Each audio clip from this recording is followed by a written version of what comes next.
fell into it by accident. I mean, I've always enjoyed cooking. I found that to be a form of relaxation for me when I would get home from work. I always enjoyed entertaining. When I was in college and high school, I worked in restaurants and really had a lot of fun taking care of guests that were coming in. I was a hostess, I was a server, and always entertained the idea of owning a restaurant, never being a chef. And one day I literally had an epiphany while I was watching a movie, and I decided that I would go to culinary school with the objective of learning everything I needed to know about the back of the house so that I could partner with the chef and open a restaurant.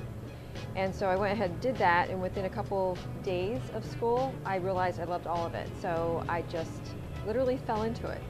And the funny part about that is that everybody I told I was going to go to school and I was going to go to culinary looked at me and they said, "Of course you are. It's exactly where you're supposed to be."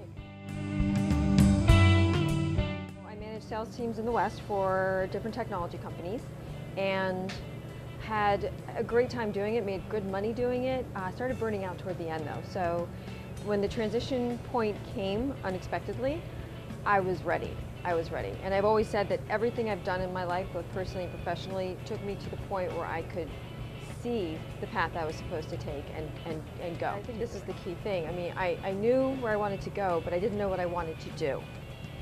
And I didn't plan to do something. All my life I planned everything. And when I went to school, I basically let it tell me where I was supposed to go. And the funny thing now, and Chef Riley and I experienced this yesterday, and I used to try to architect what every plate was going to look like.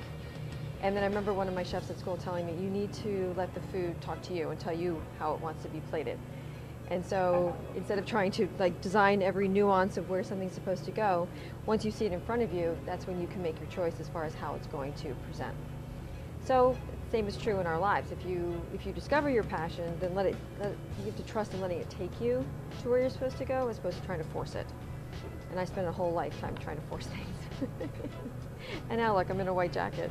Not a straight jacket, mind you. I think the other piece of the passion that came through was not just being a chef, but being a teacher, teaching people how to cook and more about food. And that always lights me up no matter what, especially when you see people have the aha moment. You're like, oh, I can do that. So yeah, I wouldn't walk away from everything unless I had some kind of a support plan in place. But you definitely have to pursue it. What I hear more is that people they struggle with figuring out what their passion is. They don't know. Yeah. They don't know. But when they figure it out, and I just saw this with someone that I know. He does all my graphic design work. He's excellent at that, and that is a passion for him, and photography and whatnot. But he also has a new business that he's coming up. He's just starting, which enables him to do T-shirt design, and it's perfect for him. As soon as he told me, I'm like, yeah, that makes sense. It makes total sense. So I think that's what happens for people when they tell people what they're about to do, and it clicks for everybody else who knows them. You know you're on the right path. I always get chills when I tell that story.